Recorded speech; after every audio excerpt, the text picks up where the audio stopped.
O vídeo de hoje é um vídeo um pouquinho diferente. A gente veio aqui no Edifício Algures gravar diretamente a concretagem do piso da garagem. E por que a gente tem que concretar de novo o piso da garagem? Porque como é o piso acabado, ou seja, é aquilo que você vai enxergar depois quando você entra nas garagens dos prédios por aí, isso não é estrutural, ou seja, é a etapa de acabamento. E para isso ele é feito quando a obra está chegando no final. E se você não me conhece, eu sou o Maurício Schmid, especialista em mercado imobiliário e em alavancagem patrimonial com imóveis.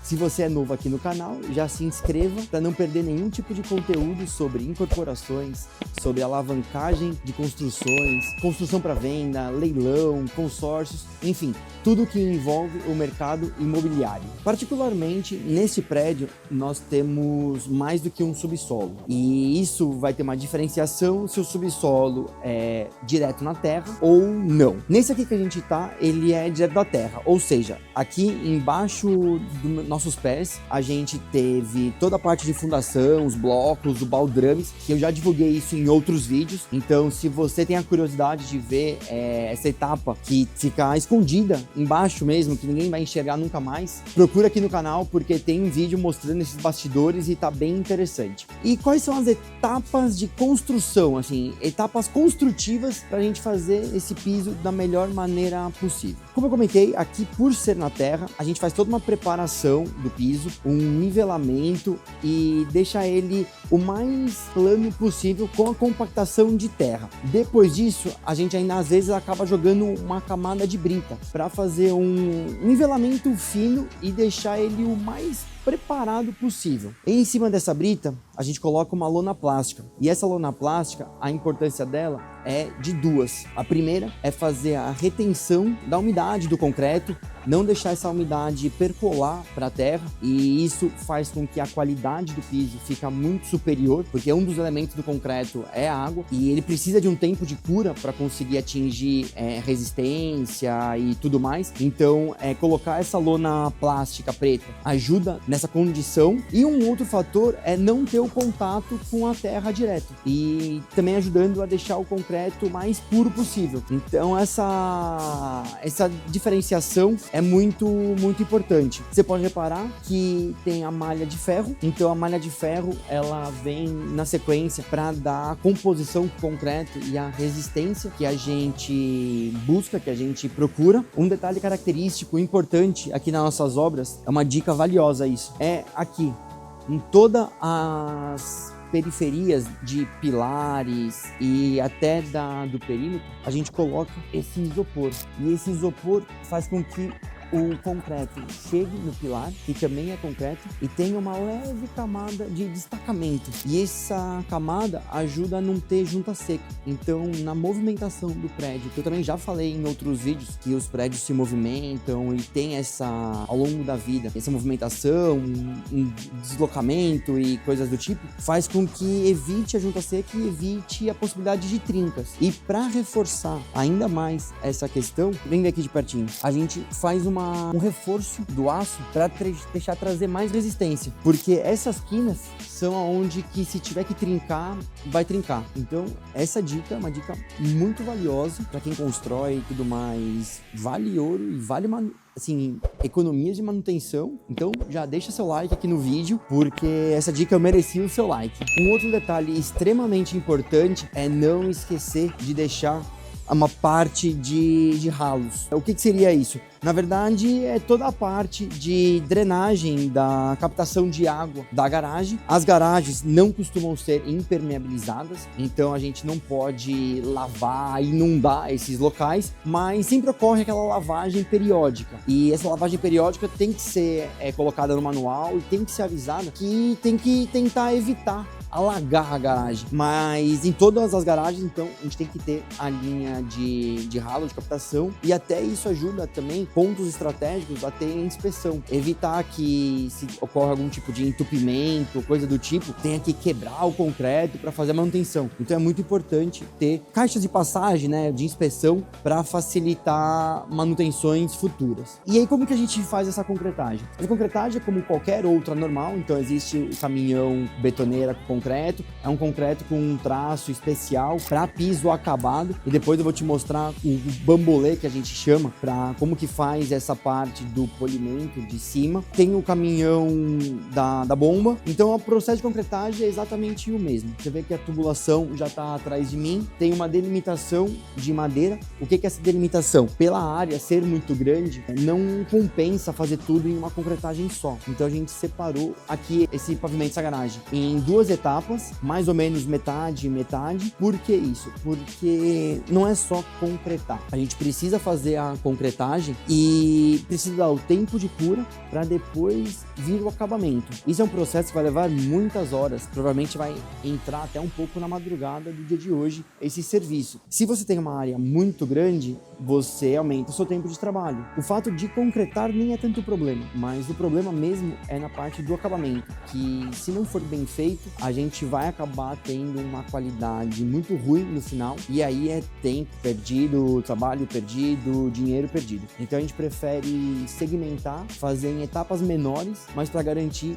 a qualidade. E uma outra dica valiosa e prática, uma boa prática que a gente adota é aqui, ó. Repara que aqui a gente tem uma passagem de tubulação, e para essa tubulação não ficar exposta, o que a gente costuma fazer? Numa altura de 1 metro e pouco, na altura de passagem de veículo, a gente faz como se fosse um shaft. Então a gente abraça essa tubulação para dar uma proteção mecânica para ela. Se eventualmente ocorrer uma colisão ou coisa do tipo, é muito melhor que o tubo esteja desse jeito protegido do que altamente exposto e factível de sofrer algum impacto, algum dano. Com certeza isso aqui é uma prática que facilita e ajudam bastante. E uma outra coisa interessante é o que atrás de mim, vocês podem ver que a parede tem uma diferenciação de cor. O que é essa diferenciação? É uma impermeabilização, ou seja, a gente validou alguns pontos que poderiam ser de risco. Então essa parede, ela faz divisa com o quê? Com a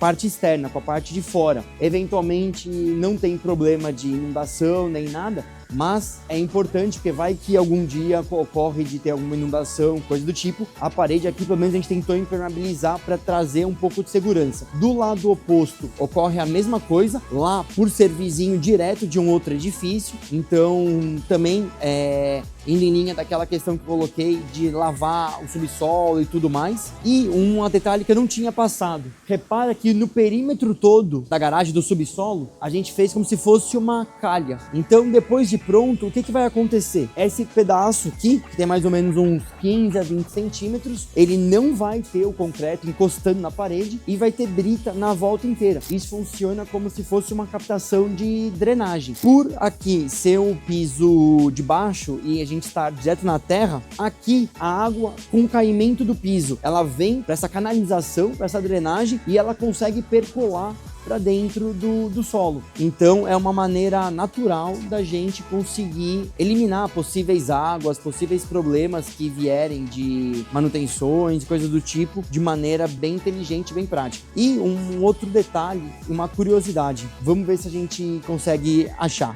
Aqui a gente já está com o concreto em execução, então como eu falei que a gente dividiu a área e tudo mais, a gente começou por essa parte, depois vai contornar de acordo com a dinâmica e o pessoal aqui na obra está conduzindo. Isso a gente mapeia também, faz todo um croquis, identificando a betoneira, o horário, porque depois tem ensaios tecnológicos, tem testes, e qualquer eventualidade que ocorra, a gente tem mapeado aonde que foi aquele concreto, onde está aquele concreto despejado na obra. E aí, para uma intervenção pontual e assertiva, isso é muito importante ter esse controle. Mas você pode estar se perguntando, como que a gente consegue atingir esse nível ideal, esse nível correto do acabamento? E isso é através do laser. Então tem um laser que está dando suporte para o pessoal, ele é programado, nivelado para dar a altura que a gente precisa, e conforme o concreto vai sendo despejado e o pessoal vem sarrafiando, que é para deixar na altura, o laser automaticamente está projetado e está com o seu raio, né, com sua luz espalhada,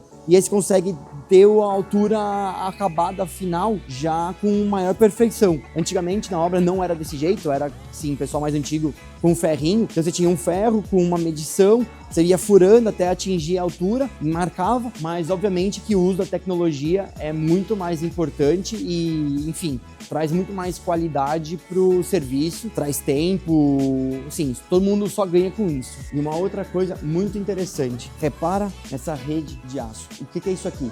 Isso aqui é o nosso para-raio. Então, toda a parte dessa laje, a gente tem o caminho do para-raio sendo feito. Esse para-raio, ele entra e abraça os blocos que foram concretados há muito tempo atrás. Aqui estão enterrados, fazendo a conexão com a terra, e todo esse para-raio, ele sobe por alguns pilares e vai até lá a cobertura. Lá na cobertura você tem a parte final dele, na calha, contornando todo o perímetro, e em algumas lajes intermediárias também tem todo esse caminho contornando o perímetro. E isso é a proteção do prédio. Isso faz com que depois de pronto você tenha o para-raio lá na cobertura apontado, e em casos de tempestades e trovoadas, com raios, né? O para-raio absorve esse raio, ele desce depositado, vamos dizer assim, na terra, e nada acontece com a estrutura. Mas você tem o caminho que ele faz pelo prédio inteiro até chegar aqui na terra. Legal isso, curioso, né? Você tinha noção de como que aquela estrutura lá em cima pegava o raio e jogava para a terra? Deixa aqui nos comentários o que você achou dessa curiosidade, e se você quer saber mais sobre isso, tem interesse desse bastidor, porque isso é uma curiosidade que poucas pessoas acabam falando. Eu tenho quase certeza que você não sabia disso. Bom, então comentei muito sobre o subsolo seu da terra, né? E qual que é a diferença do subsolo intermediário? Na verdade, não tem diferença nenhuma. O único ponto é que você vai estar fazendo o piso acabado em cima de uma outra laje que já existe. Uma outra laje que é a laje da estrutura, ficando, sei lá, um sanduíche de duas lajes, vamos dizer assim. Mas no processo executivo não tem diferenciação nenhuma. Mas vale ressaltar um ponto que eu não tinha comentado até então no vídeo, que é a necessidade, ou melhor, uma maneira que facilita uma boa prática, que é irrigar a laje, né? Então é molhar aonde o concreto vai ter adesão, porque ajuda também naquela questão da retenção da água e da cura do concreto. Então é muito importante jogar a água. E depois de pronto, é questão de acabamento agora também, uma outra prática que a gente executa aqui nos nossos empreendimentos.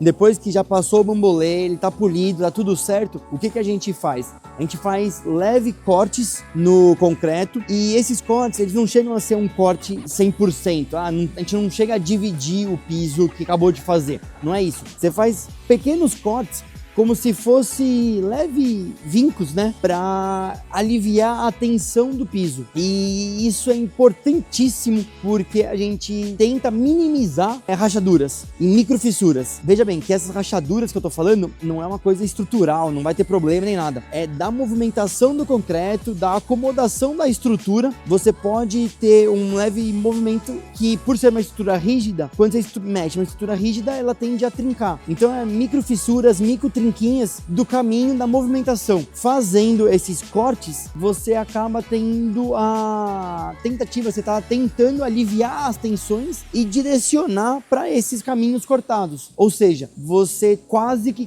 tenta ter um piso mais limpo, sem essas fissuras, uma qualidade visual muito maior. E isso, na verdade, a gente não tem como muito controlar. Às vezes a gente tenta indicar esse caminho da tensão, né? Mas às vezes não acontece, meio que foge um pouco do nosso controle, mas por experiência e por práticas de outras infinitas obras que já foram feitas, e aqui a gente está falando de mais de 40 anos de história, a gente meio que já sabe aonde que pode ter esse acontecimento, então a gente tenta ser um pouco mais assertivo. Hoje o vídeo é um vídeo completamente diferente, é um vídeo de bastidor de obra, é um vídeo de curiosidade, é um vídeo de informações que vão muito além do propósito de alavancagem patrimonial com imóveis. Só que eu avalio que é um conteúdo interessante, é um conteúdo rico e vai trazer muito mais qualidade liberdade e muito mais propriedade para você também saber avaliar novos investimentos, saber argumentar, conversar. E quando você está muito mais qualificado, possui muito mais condições de tratar numa conversa alguns pontos que muitas vezes as pessoas nem se preocupam, com certeza você vai ser visto de maneira diferente e vai ser tratado de maneira diferente. Então eu espero que tenha gostado do conteúdo.